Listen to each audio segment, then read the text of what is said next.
Nuestro primer invitado en el día de hoy, con quien vamos a conversar sobre temas realmente de alta trascendencia para el país. Vamos a conversar con el doctor Carlos Espín, abogado internacionalista, docente de la Facultad de Derecho de la Universidad de América, UDLA, sobre la audiencia de alegatos que el día de ayer se dio en México, por parte de México, en La Haya, y que el día de hoy ya se dio, porque ya está publicada en la prensa nacional también la presentación de como respuesta de Ecuador. Doctor Carlos Espín, un gusto saludarlo. Washington Delgado lo saluda aquí en Radio Forever. Bienvenido, muy buenos días.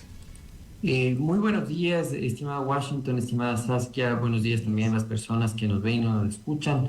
Pues un gusto poder compartir con ustedes en un tema de coyuntura que convoca a los expertos, a las personas en general y a quienes estamos en el quehacer de estos temas para poder opinar para todos, para que todo el mundo pueda formarse un criterio sobre estos temas tan relevantes para el quehacer nacional también.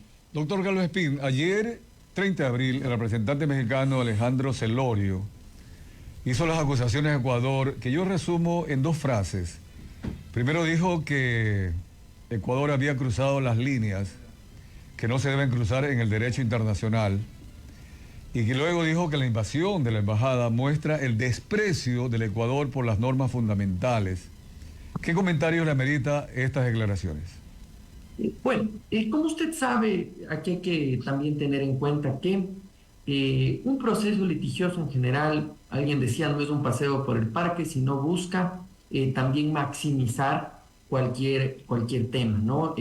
Enfatizar ese asunto. Ahora, lo cierto es que hay una norma, en este caso, que es justamente la Convención de Viena de Relaciones Diplomáticas, que fue vulnerada en este caso por la inviolabilidad que tienen en este caso las sedes y locales diplomáticas, pero en realidad, por ejemplo, y me paso un poquito ya a lo que fue la presentación de hoy, me parece que se hizo un trabajo interesante por parte del equipo del Estado en tratar de desmontar esa cara, digamos, poco amigable que puede haber hacia las relaciones diplomáticas, hacia el respeto que debe haber a las locales, a las embajadas, justamente a la relación, digamos, y a esto que debe haber entre estados. Y claro, no olvidemos que finalmente este respeto a las instituciones, a los organismos, también le cobija la Corte Internacional de Justicia. Entonces, me parece que la forma en que lo trató, por ejemplo, el Estado mexicano, también busca llegar a tener una empatía con el Tribunal Internacional para decir, miren, si esto le pasa a un Estado, pues ustedes, de alguna forma, si no se respeta el derecho internacional, también están en riesgo. Es un poco lo que le quiero transmitir al tribunal. Pero me parece que fue interesante la exposición del Estado ecuatoriano, que trató de circunscribir a un tema específico que de alguna forma el Estado lo trata de explicar desde que hay también una vulneración a la confianza internacional en ciertas normas, como la corrupción o el alcance mismo que debe tener el estilo diplomático. O sea, eso me pareció como un comentario inicial. De acuerdo. Doctor Carlos Espín, justamente la intención de México, y lo hizo también ante la OEA, con algunos representantes de otros países de la misma línea política, que no querían mezclar, no querían combinar la reacción de Ecuador al haber ingresado a la embajada para capturar a Jorge Glass, con el tema justamente de que México había respetado a la ley ecuatoriana, a pesar de que se le había explicado por qué Jorge Glass estaba siendo juzgado y juzgado ya con una sentencia. Es decir, la estrategia de la presentación de ayer de México era dividir las dos cosas. Y ante esto, Ecuador obviamente tiene no que justificar la incursión en la embajada, no se puede justificar el hecho de haber ido en contra de un tratado internacional de respeto a la misión diplomática, pero sí incluir, como usted también lo acaba de decir, cuál fue la motivación. Es más, según la información del día de hoy, que inclusive ya está publicada en el diario El Universo, la representación de Ecuador habla de que esto fue un hecho excepcional debido justamente a las circunstancias provocadas por México. Doctor, ¿considera que esos 15 jueces allá en La Haya, igual que lo hizo la diplomacia en la OEA, van a tomar en consideración no solo la reacción, sino también lo que motivó la actitud de Ecuador?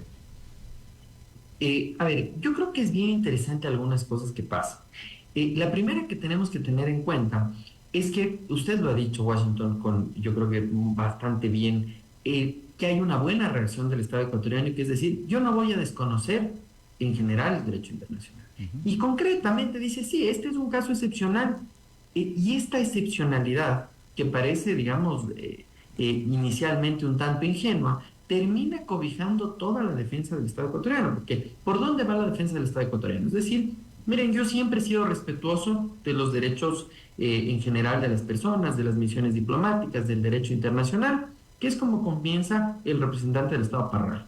Posteriormente, tenemos tres momentos donde entra el abogado Cruzato y comienza a decir, bueno, hablemos de los hechos, presentemos bien los hechos. ¿Qué pasa con la corrupción? Este es un tema excepcional. Posteriormente, bueno, vinieron Wood y Murphy, que son los otros dos representantes del Estado, y hacen un análisis vinculado a que no se puede generalizar el tema, que hay un momento específico para dictar las medidas y que los hechos no son los mismos. Y adicionalmente le dicen, mire, México, usted se precipitó. ¿Por qué? Esto debía solucionarse por canales diplomáticos a través de la Convención de Bogotá y usted no ha presentado prueba alguna de que esto haya sido así, ni existen pruebas actuales de que, por ejemplo, esté en riesgo la integridad de las personas, los bienes, o que vaya a haber algún otro tipo de incursión. Dicen, aquí el tema es muy puntual. El tema estaba circunscrito a que había una persona, en este caso, condenada, que tenía una sentencia ejecutoriada, más casos abiertos y disposiciones judiciales. Entonces, de hecho, miren, muy Washington, usted lo citó, traen a colación lo que fue la discusión en el seno del Consejo de Ministros de la OEA. Y dicen, miren, lo que no nos ha dicho el Estado mexicano es que le llamaron la atención por el mal uso del asilo y porque esto podría incurrir en la intervención justamente en asuntos internos del Estado, intervención no autorizada. Entonces, como le digo, me parece que fue una presentación interesante que tenía una complicación.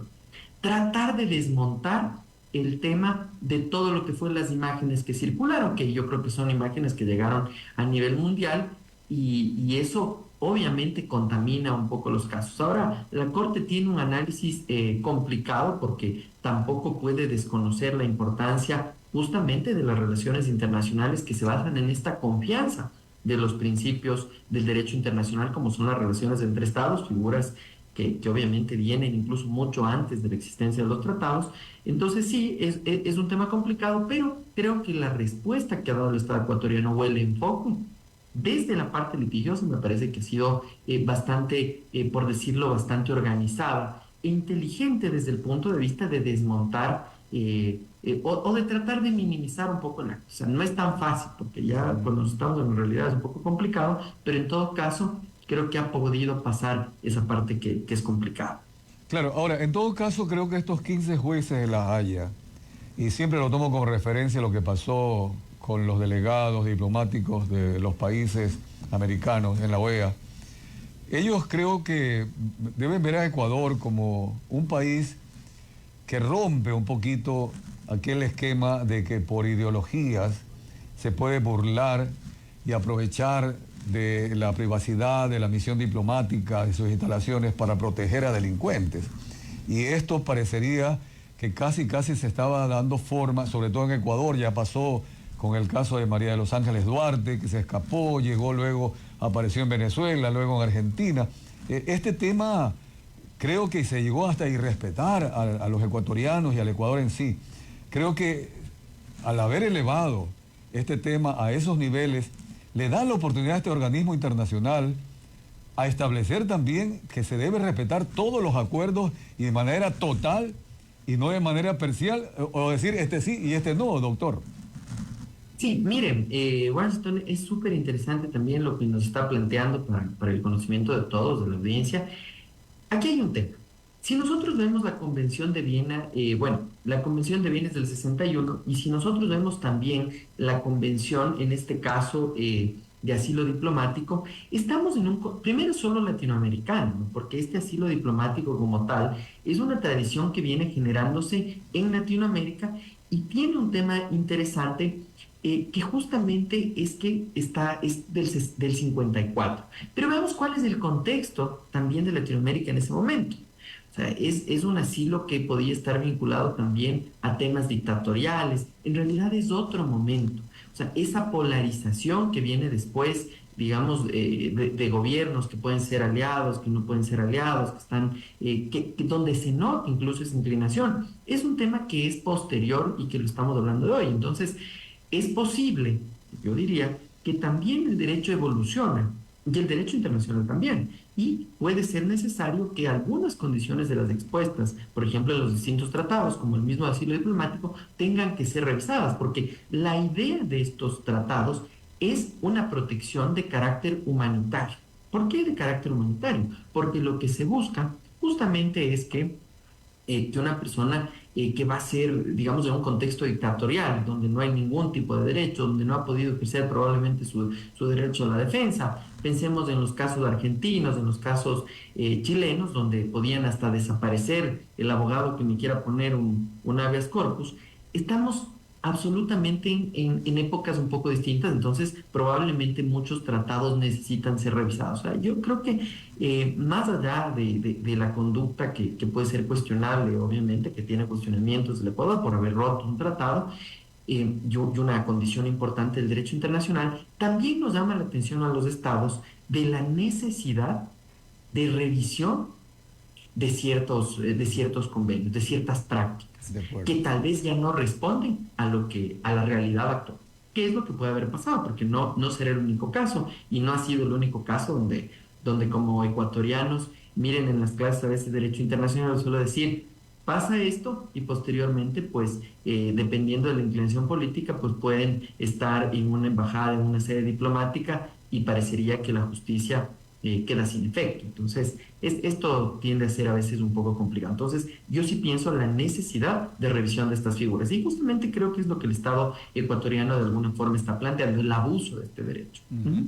Estamos conversando con el doctor Carlos Espín, abogado internacionalista, docente de la Facultad de Derecho de la Universidad de las Américas, UDLA, sobre la audiencia que se dio el día de ayer y el alegato de México, y el día de hoy ya se efectuó el de Ecuador. Saskia Bermel. Sí, doctor, justamente, ¿no? Hoy ya fue el turno de Ecuador en dar sus alegatos orales, ¿no? Ante la Corte Internacional de Justicia. Y voy a leer específicamente qué pasó, ¿no? En su ponencia pidió Ecuador a la Corte que rechace la demanda mexicana de medidas provisorias y dijo que México no ha demostrado urgencia alguna para la indicación de medidas provisionales en el sentido de que no existe un riesgo real e inmediato de daño irreparable. Le pregunto, ¿se podría tomar esto positivamente en consideración o no? Miren, muchas gracias. Muy bien.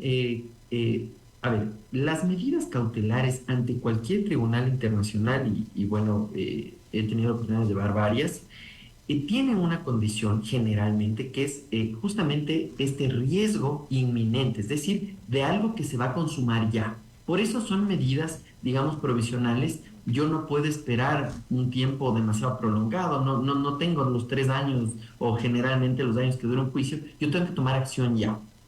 Y además que hay evidencia de que va a ser irreparable, ¿cierto? Entonces, en realidad lo que el Estado ha hecho, y me parece, como les decía, una estrategia, bueno, predecible si es que se actúa, digamos, con un buen nivel de conocimiento de los temas, en el sentido de que nos estamos yendo por la forma del asunto. Es decir, estamos primero golpeando los temas de forma. ¿Por qué no procede una medida? Y digo, ok, usted tiene derecho a presentarlo, pero usted no ha justificado, y es lo que decía el representante, algunas cosas.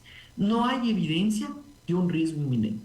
¿Dónde está el riesgo inminente? O sea, ¿dónde está la prueba para decir mañana va a suceder esto, se va a concretar? Y tres, que este riesgo es irreparable. Entonces dice, miren, yo al contrario, Ecuador maneja una línea interesante. Finalmente dice, aquí había un caso puntual. No quiero calificar el por qué de sí o no, si estuvo bien o mal que ingresé a la embajada, no se concentra en esa parte, sino en la procedencia de las medidas, de la protección inmediata que están pidiendo. Entonces dicen, yo no me concentro en eso, mire, había un tema puntual. Y el tema puntual se concretó el momento en que se ingresó a la embajada a un tema específico. Hacer que una persona cumpla con sentencias de corrupción y asociación y organización ilícita. Eso era todo. Entonces, el momento en que eso se consumó no existe, al menos no han aportado incluso prueba de que esto pueda suceder. Entonces, yo creo que ese es un elemento importante para dividir lo que sería una responsabilidad de fondo, que podría ser, cuando hablo de fondo, quiero decir la responsabilidad por romper un acuerdo, de lo que es una medida cautelar que tiene otras consideraciones como son esta inminencia, este riesgo, esta urgencia. Entonces está bien el haber argumentado, como usted dice, desde esa figura, ¿no? Más de fondo, más no por la forma. Exactamente, que no se han cumplido los requisitos de procedencia de una medida. Esa sería, digamos, perdón, a veces estamos acostumbrados al tema técnico, sí, que no se han cumplido con los requisitos que quieren una medida. No estamos hablando de si se incumplió o no incumplió la Convención de Viena. Estamos hablando, sí, y eso hemos separado, si es que en la causa amerita o no una medida. Y Ecuador dice no amerita porque aquí no hay pruebas de que se vaya a concretar ningún riesgo, no hay pruebas de que efectivamente vaya a pasar algo irreparable. Y adicionalmente le dicen, y esto es un tema interesante con el que abre, usted, al amparo de la Convención de Bogotá, en el artículo 2, no ha probado que hemos tratado, que ha agotado medios pacíficos, medios de relación directa. Y nosotros sí le hemos mandado el 9 de abril incluso una comunicación diciéndole que no habría ningún problema ante las reacciones diplomáticas que se han dado, como abandonar el país y todo esto. Doctor Carlos Espín, ahora vamos a la parte netamente administrativa, por decir así, de lo que debió haber sido esta relación entre presidentes de México, Andrés Manuel López Obrador y Daniel Noboa. Todo comenzó en aquella ocasión cuando se intentó por parte de Ecuador ingresar a la Alianza del Pacífico. Primero tenía que llegar a un acuerdo comercial con México y Andrés Manuel López Obrador demostró siempre que él no estaba interesado en llegar a un acuerdo final. Puso siempre algunas cortapisas. Finalmente no se dio. Ecuador no puede ingresar a ese organismo. Y con el tema de que acoge a grupos ecuatorianos allá de la Revolución Ciudadana, y lo acoge a Rafael Correa, etcétera, coincidentemente ahora acoge a Jorge Glass en la embajada. Y los comentarios que él hizo, que inclusive Ecuador ahora en el alegato en La Haya lo plantea como falsos, injuriosos de López Obrador, cuando él relacionó el triunfo de Daniel Noboa, entre otras expresiones, con el asesinato de Fernando Villavicencio. Y en estos días, cuando un ecuatoriano ha presentado una demanda por oponerse a la acción policial contra Roberto Canseco, un empleado de la embajada, sigue el señor López Obrador hablando en contra de Ecuador y dice que acá los ecuatorianos, dice, en una actitud supina y con desfachatez. Esta actitud del presidente mexicano realmente no abona a un acuerdo que se debería esperar en el futuro, sino que más bien le sigue echando leña al fuego. ¿Cómo ver esto desde el punto de vista del derecho internacional? Bueno, muchas gracias. Mire, yo creo que, a ver, tenemos, como le decía yo, de la misma forma que algunos instrumentos pueden ya no responder a la temporalidad, yo creo que las alianzas incluso de los gobiernos que son alineados a uno u otro lado es bastante notoria en la actualidad. Y probablemente se necesite un poco más de tiempo o se necesite incluso, como sabemos, México está por hacer un cambio de gobierno, probablemente con un gobierno distinto esto va a ser mucho más sencillo. Y le voy a dar casos incluso con gobiernos similares. Pensemos en el caso de Ecuador en Angostura, tanto el caso presentado ante la Comisión Interamericana como el mismo caso presentado ante la Corte Internacional de Justicia por el tema de fumigaciones. Fueron casos que en su momento, por el tema geopolítico incluso, se presentaron. Ecuador demandó justamente a Colombia, y yo recuerdo haber estado bueno, temas de trabajo, estudios, justamente en la Corte Internacional, pues, y la gente se preguntaba, bueno, este caso, ¿cómo así? ¿De dónde sale? Finalmente, inexplicablemente, por decirlo para algunos juristas, se llegó a un acuerdo, ¿ya? ¿Por qué? Porque se buscaba un pronunciamiento. Pero, ¿qué es lo que pasa? Finalmente, las relaciones internacionales tienen más canales, no solo la vía judicial, sino la vía de un arreglo que siempre yo considero que será la mejor. hay muchos casos internacionales que han llegado a vías de arreglo cuando son temas posibles, como este impasse, en una negociación directa, incluso en acuerdos que muchas veces no siempre son de contenido público siquiera, porque las partes consideran que es importante mantener ciertas partes del acuerdo en reserva o algunos públicos, pero siempre será mejor, digamos, un arreglo con el cual las partes pues podamos ir adelante y mantener esas relaciones que siempre hemos tenido. Pero yo creo que ese es un asunto que tendrá ya en relaciones internacionales que ir evolucionando. Sí me parece difícil que al calor del momento pues se dé. Pensemos en este tema de angostura y las fumigaciones. Fue imposible en ese momento, pues el Ecuador le presentó dos demandas, en este caso a Colombia, una petición interestatal en el sistema interamericano y la otra ante la Corte Internacional de Justicia, que en un momento habrían parecido imposibles de subsanar. Pero un tiempo más adelante esto se pudo subsanar y pensemos que fue incluso en el mismo gobierno ecuatoriano. Entonces, esto es posible. Simplemente las coyunturas deberán irse modificando. Claro, pero ahí habría que esperar que haya un cambio en el gobierno, la actitud del gobierno mexicano, porque hubo un cambio también de presidente en Colombia cuando salió un presidente y entró justamente el que había sido el ministro de Defensa, Juan Manuel Santos, pero tenían más afinidad con Rafael Correa. O sea, usted se refiere a eso, sí, que podría ser que la futura presidenta o presidente mexicano quiera dialogar con el futuro presidente o presidente ecuatoriano. Doctor, muchas gracias por haber estado con nosotros el día de hoy. Quedan seguramente algunos temas que algún instante volvamos a consultarlo. Le agradezco mucho. Bueno, ha sido un gusto, Washington y Saskia, les agradezco y pues a la audiencia también un buenos días y muchas gracias por la invitación. Un gusto conversar con ustedes. Muy amable, gracias. Vamos a la pausa comercial.